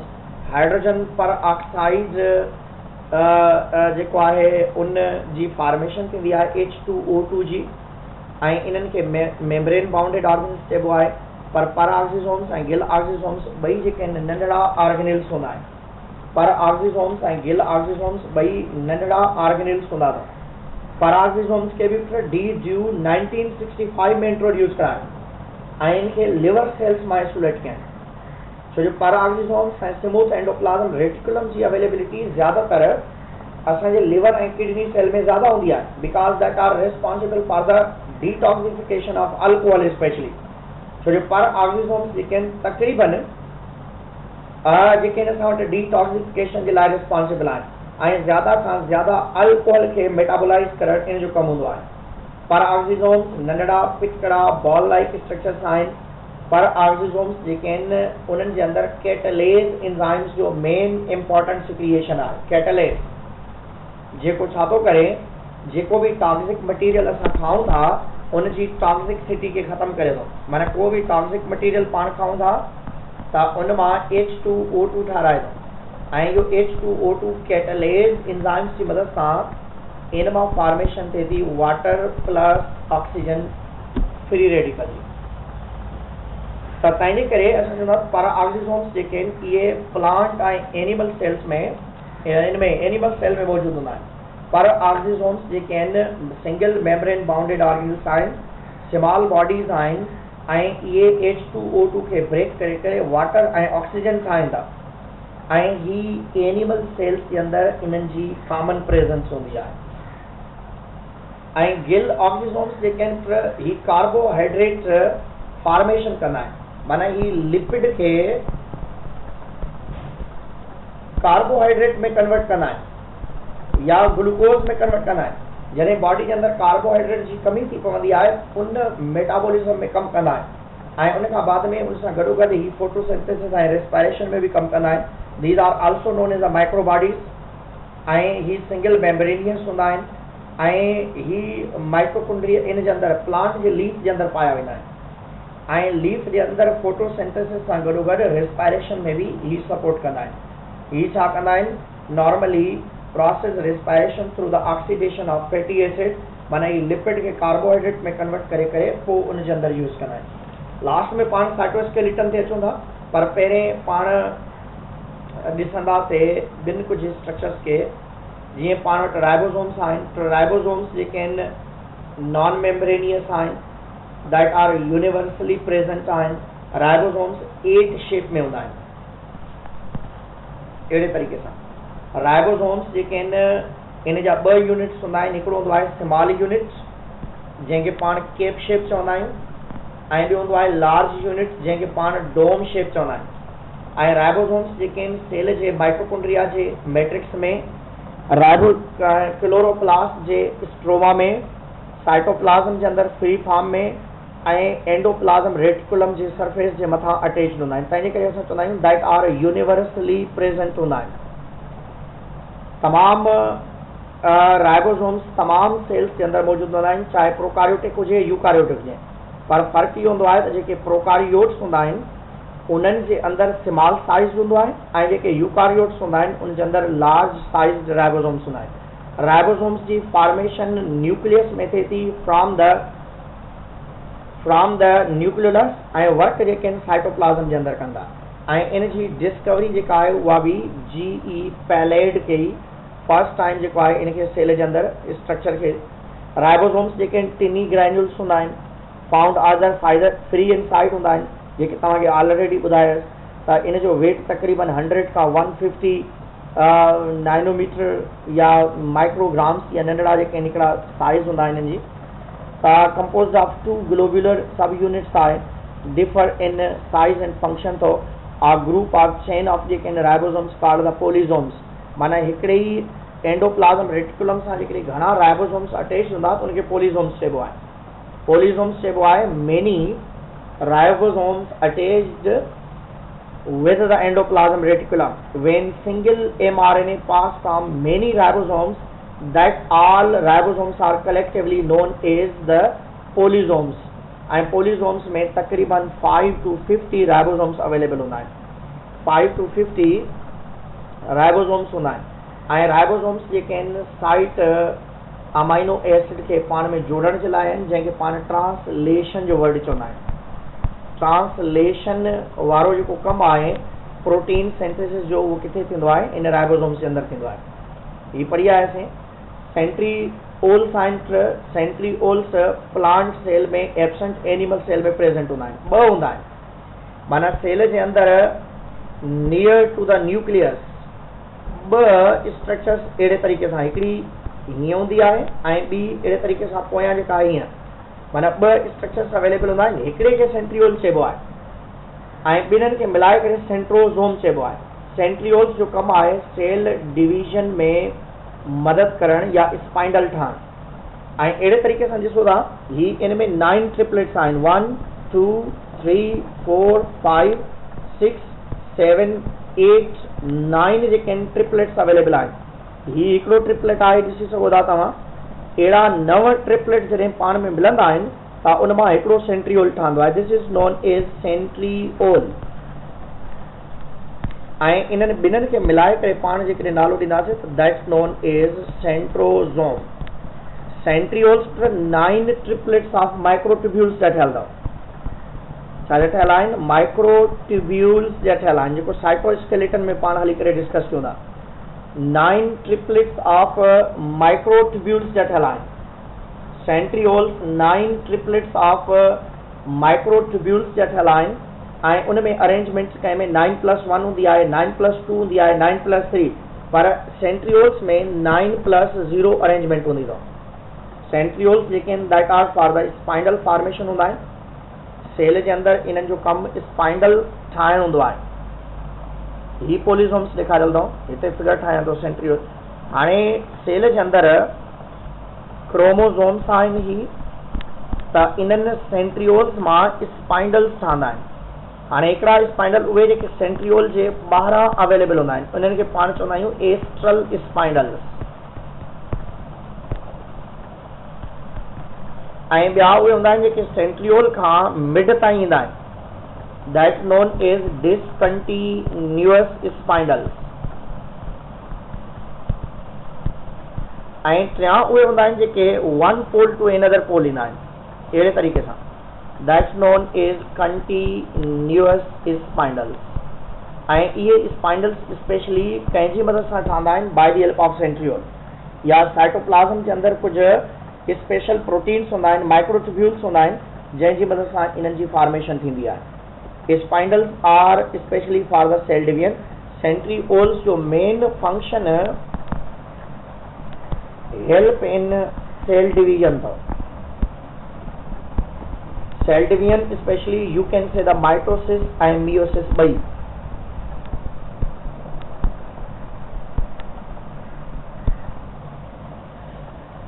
इन खां बाद में पाण ईंदासीं वैक्यूल जी तरफ़ वैक्यूल्स जेके आहिनि प्लांट जे अंदरि हिकिड़ो लार्ज वैक्यूल हूंदो आहे एनिमल सेल जे अंदरि मेनी वैक्यूल्स हूंदा आहिनि but that are small size जेको प्लांट सेल जे अंदरि वैक्यूल हूंदो आहे उनखे सुसाइड सेक चइबो आहे ऐं उन लार्ज वैक्यूल जो कमु डाइजेस्ट करणु हूंदो आहे ऐं उनजी मेम्ब्रेन खे टोनोप्लास्ट चइबो आहे ऐं उन जे अंदरि लाइसोसोम्स वारा तमामु एंजाइम्स अवेलेबल हूंदा आहिनि माना प्रोटीन खे डाइजेस्ट करण जे लाइ प्रोटीएज लिपिड खे डाइजेस्ट करण जे लाइ लाइपेज कार्बोहाइड्रेट ऐं तमामु हाइड्रोलाइटिक एंजाइम्स जेके लाइसोसोम्स वारा आहिनि उहे वैक्यूल जे अंदरि अवेलेबल हूंदा आहिनि ऐं वैक्यूल जो कमु हाइड्रोजन आयन्स जी मदद सां साइटोप्लाज़म जी pH खे मेंटेन करण बि हूंदो आहे।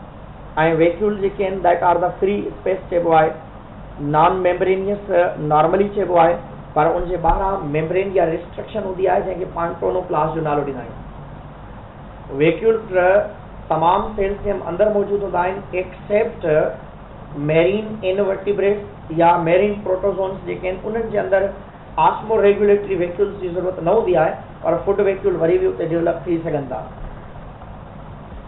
इन खां बाद में असां वटि लास्ट में कुझु शयूं रहियल आहिनि जंहिंखे तव्हां साइटोस्केलेटन जो नालो था ॾियो। साइटोस्केलेटन सेल स्केलेटन खे चवंदा आहियूं जेको सेल जे अंदरि मौजूदु आहे,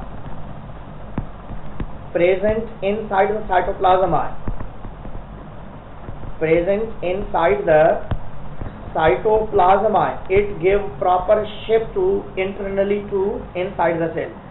हाणे साइटोस्केलेटन में पाण वटि कुझु नंढड़ियूं स्ट्रक्चर्स अवेलेबल आहिनि। उन्हनि में पाण वटि हिकिड़ा आहिनि माइक्रोट्यूब्यूल्स, हिकिड़ा हूंदा आहिनि माइक्रोट्यूब्यूल्स, ॿिया हूंदा आहिनि माइक्रोफ्लाइमेंट्स, हिकिड़ा आहिनि पाण वटि माइक्रोफ्लाइमेंट्स हूंदा आहिनि जेके तमामु नंढड़ा हूंदा आहिनि, साइज़ में तमामु नंढड़ा हूंदा आहिनि ऐं इहे जेके आहिनि तक़रीबन 7 नैनोमीटर ताईं थी सघनि था ऐं इहे पाण वटि एक्टिन या मायोसिन वारी कार एक्टिन फ्लाइमेंट्स ॾींदा आहिनि ऐं इहे स्पेशली पाण वटि मसल्स में अवेलेबल हूंदा आहिनि। माना पंहिंजी बॉडी जा जेके मसल्स आहिनि उहे इन्हनि जा ठहियल हूंदा आहिनि ऐं माइक्रोफ्लाइमेंट्स जेके आहिनि ग्लोब्यूलर प्रोटीन्स जा ठहियल हूंदा आहिनि, ग्लोब्यूलर प्रोटीन्स जा ठहियल हूंदा आहिनि ऐं माइक्रोफ्लाइमेंट्स तमामु नंढड़ा हूंदा आहिनि। इंटरमीडिएट फ्लाइमेंट्स ऐं माइक्रोट्यूब्यूल्स जे कंपेरिज़न में माइक्रोफ्लाइमेंट्स तमामु नंढड़ा पिटकड़ा हूंदा आहिनि ऐं इन्हनि खे तव्हां कंट्रेक्टाइल प्रोटीन्स जो बि नालो ॾेई सघो था, छो जो स्पेशली सेल जे अंदरि कंट्रैक्शन जे लिहाज़ सां इन माइक्रोफ्लाइमेंट्स जो मेन फंक्शन हूंदो आहे। ऐं नंबर 2 ते पाण वटि आहिनि intermediate filaments. Intermediate filaments specially keratin proteins जा ठहियल हूंदा आहिनि। माना 5 डिफरेंट टाइप ऑफ प्रोटीन्स जॾहिं पाण में मिलंदा आहिनि उन मां ठहंदा अथव ऐं ही सॉलिड हूंदा अथव, रिजिड हूंदा आहिनि, सॉलिड हूंदा आहिनि ऐं इन्हनि जी साइज़ मोर देन माइक्रोफ्लाइमेंट हूंदी आहे ऐं राउंड अबाउट 8 जेका आहे 8 to 11 नैनोमीटर ताईं तव्हां चई सघो था, या इन जी साइज़ जेका आहे उन्हनि खां वॾी हूंदी आहे जेके आम तरीक़े सां नॉर्मली 8 नैनोमीटर खां वठी करे 11 नैनोमीटर ताईं अवेलेबल आहे। ऐं इंटरमीडिएट फ्लाइमेंट्स जेके आहिनि इहे जेके माइक्रोट्यूब्यूल्स आहिनि उनखां नंढा ऐं माइक्रोफ्लाइमेंट्स खां वॾा हूंदा आहिनि ऐं इन्हनि जो कमु सेल डिवीजन सां न आहे। माइक्रोफ्लाइमेंट्स ऐं microtubules are responsible for the cell division ऐं इन्हनि माइक्रोफ्लाइमेंट्स जे अंदरि 2 थ्रेड्स हूंदा आहिनि ऐं 2 थ्रेड्स पाण में इंटरवोन हूंदा आहिनि, उनखे पाण माइक्रोफ्लाइमेंट्स जो नालो ॾींदा आहिनि। जॾहिं त इन में 5 डिफरेंट टाइप ऑफ प्रोटीन्स हूंदा आहिनि, 5 डिफरेंट टाइप्स ऑफ प्रोटीन्स हूंदा आहिनि ऐं इहे पंहिंजा हेयर्स ठाहींदा आहिनि, पंहिंजा नेल्स ठाहींदा आहिनि ऐं उन खां बाद में उहे सॉलिड अटैचमेंट्स जेके आहिनि उहे इन जी मदद सां ई हूंदियूं आहिनि ज़्यादातर, या स्किन जा सेल्स जेके आहिनि उन सां बि अवेलेबल आहिनि। ऐं ॿिया हूंदा आहिनि जंहिंखे पाण माइक्रोट्यूब्यूल्स चवंदा आहियूं, that are about 25 nanometer in diameter या thickness, that are large या thicker चई सघो था। ऐं इन में 13 नंढा नंढा धागा जॾहिं पाण में मिलंदा आहिनि, अहिड़े तरीक़े सां 13 थ्रेड्स जॾहिं पाण में मिलंदा आहिनि उन मां ठहंदड़ हिन स्ट्रक्चर खे पाण नालो ॾींदा आहियूं त this is known as microfilament, microtubule छा चवंदा आहियूं उनखे, माइक्रोट्यूब्यूल्स जी मदद सां सेंट्रियोल्स ठहियल आहिनि, माइक्रोट्यूब्यूल्स जी मदद सां सीलिया ठहियल आहे, माइक्रोट्यूब्यूल्स जी मदद सां फ्लैजिला ठहियल आहे ऐं इहे तमामु शयूं जेके आहिनि ज़्यादातर कंहिंजूं ठहियल आहिनि माइक्रोफ्लाइमेंट्स जूं। इन माइक्रोफ्लाइमेंट्स ऐं माइक्रोट्यूब्यूल्स जेके आहिनि माइक्रोट्यूब्यूल्स जो ठहंदा, सॉरी, माइक्रोट्यूब्यूल्स जो ठहियल आहिनि, सीलिया, फ्लैजिला ऐं सेंट्रियोल। सेल डिवीजन जंहिंखे पाण असेंबलेज ऐं डिसअसेंबलेज चवंदा, असेंबलेज ऐं डिसअसेंबलेज कंहिंजी मदद सां थिए थी, by the help of microtubules ऐं माइक्रोफ्लैमेट जी मदद सां। Intermediate filaments are not involve in the assemblage and disassemblage. त ही कुछ शयूं अथव जेके तव्हांजे किताब में बि ॾिनल आहिनि ऐं तव्हां इनखे पढ़ी वठिजो। जेकॾहिं